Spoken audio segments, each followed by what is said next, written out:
আসসালামু আলাইকুম।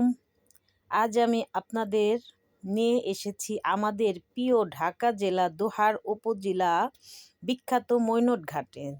যারা এখনও এখানে আসেননি তারা একবার এলে বুঝবেন কেন এই জায়গাটাকে সবাই এত ভালোবাসে। মৈনট ঘাট পদ্মা নদীর তীরে অবস্থিত। এখানকার বিশাল নদী, খোলা বাতাস আর সুন্দর পরিবেশ মানুষকে বারবার টেনে আনে। ছুটির দিনে ঢাকা থেকে অনেক মানুষ এখানে ঘুরতে আসেন।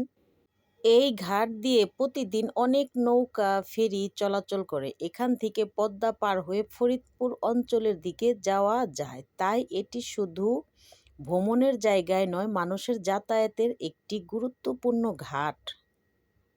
এখানকার সবচেয়ে বিখ্যাত বিষয় পদ্মার মাছ। মৈনট ঘাটের পদ্মার বিভিন্ন ধরনের মাছ পাওয়া যায়। বিশেষ করে ইলিশ, বোয়াল, পদ্মার চিংড়ি, বাইম আরও অনেক দেশি মাছ এখানে ধরা পড়ে। আমাদের দোহার এলাকার মানুষের বিশ্বাস, পদ্মার ইলিশ স্বাদ সত্যি আলাদা। অনেকেই বলে এই এলাকার পদ্মার ইলিশের স্বাদ অন্য কোনো এলাকার ইলিশের সাথে মিলবে না। মানে সব এলাকার ইলিশের চেয়ে পদ্মার ইলিশের স্বাদ সবচেয়ে বেশি মজাদার। এটি আমাদের এলাকার মানুষের দীর্ঘদিনের গর্ব ও ঐতিহ্যর একটি অংশ। পদ্মার স্রোত, পানির বৈশিষ্ট্য এবং প্রাকৃতিক পরিবেশের কারণে এখানকার মাছের স্বাদ আলাদা বলে অনেক জেলে ও স্থানীয় মানুষের মনে করেন। যদি কখনো মৈনট ঘাটে আসেন তাহলে অবশ্যই এখানকার টাটকা মাছ বাজার ঘুরে দেখবেন। জেলেরা নদী থেকে মাছ ধরে সরাসরি বাজারে নিয়ে আসেন। টাটকা মাছ কিনতে অনেক দূর দূরান্ত থেকে মানুষ এখানে আসেন। মৈনট ঘাট শুধু একটি ঘাটই নয়, এটি আমাদের দোহারের গর্ব। পদ্মা নদীর জেলেদের জীবন, টাটকা মাছ, সুন্দর প্রাকৃতিক পরিবেশ সব মিলে এটি সত্যি অসাধারণ একটি জায়গা। আপনারা যদি কখনো ঢাকা থেকে কাছাকাছি কোথাও ঘুরতে যেতে চান তাহলে একদিন সময় নিয়ে মৈনট ঘাটে চলে আসতে পারেন। মৈনট ঘাট অনেকেই এটিকে মিনি কক্সবাজার নামে চেনেন, কারণ শুকনো মৌসুমে এখানে বিশাল বালু চর তৈরি হয় এবং সমুদ্র সৈকতের মতো অনুভূতি দেয়। এটি দোহার উপজেলার একটি জনপ্রিয় পর্যটন স্থান। মৈনট ঘাট থেকে পদ্মা নদী পার হয় নৌকায় চলাচল করে। আর নবাবগঞ্জ দোহারের পাশের উপজেলা নবাবগঞ্জ ঐতিহাসিক জমিদার বাড়ি, ইছামতি নদী এবং পুরানো স্থাপনার জন্য পরিচিত। আপনারা অনেকেই হয়তো জানেন না, মৈনট ঘাট শুধু ঘুরে বেড়ানোর জায়গায় নয়, এটি দোহার উপজেলার মানুষের জন্য একটি গুরুত্বপূর্ণ নদীর পথ। প্রতিদিন এই ঘাট দিয়ে অসংখ্য মানুষ নদী পারাপার করেন। কেউ কাজে যান, কেউ ব্যবসার জন্য যান, আর কেউ আত্মীয়স্বজনের বাড়িতে যান। অনেক মানুষের জীবিকার সঙ্গে এই ঘাটে জড়িয়ে আছেন। ভোরবেলা মৈনট ঘাটের দৃশ্য একেবারেই অন্যরকম। সূর্য ওঠার আগে জেলেরা নদী জাল ফেলেন।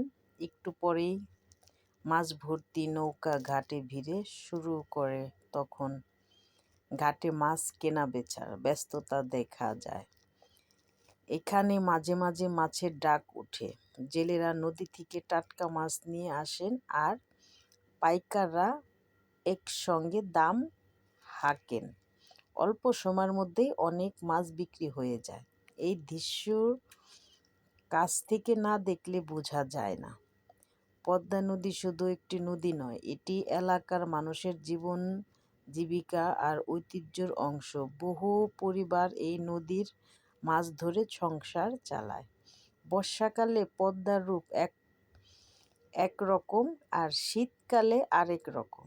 বর্ষা নদী ভরা যৌবন নিয়ে বয়ে চলে, আর শীতে বিশাল বালুচর দেখা যায়।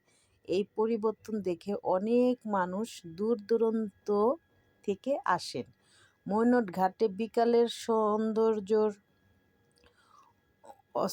সূর্যাস্তার অনেক সুন্দর লাগে। নদীর ওপারে লাল সূর্যের আলো পড়ে এক মনোমুগ্ধকর দৃশ্য তৈরি হয়।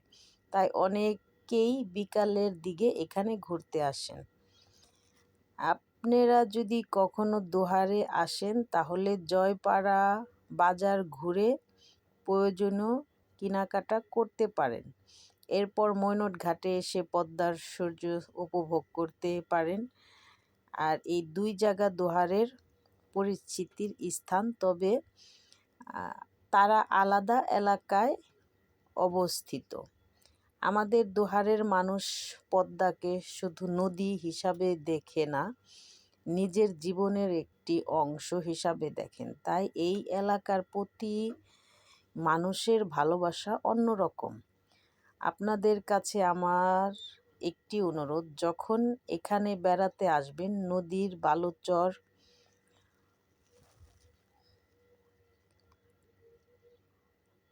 বালুচরে ময়লা ফেলবেন না। আমাদের এই সুন্দর পরিবেশ পরিষ্কার রাখা আমাদের সবার দায়িত্ব।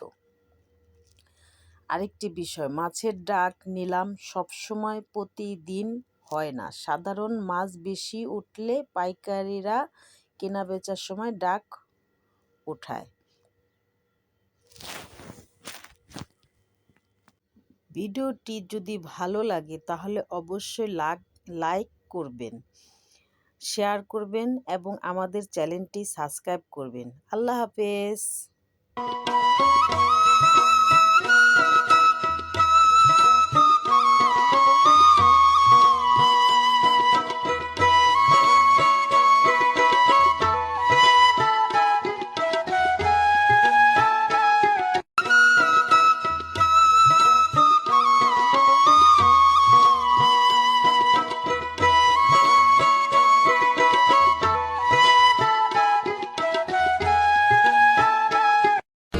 বাংলায় আমার জীবনানন্দ, বাংলা প্রাণের সুর।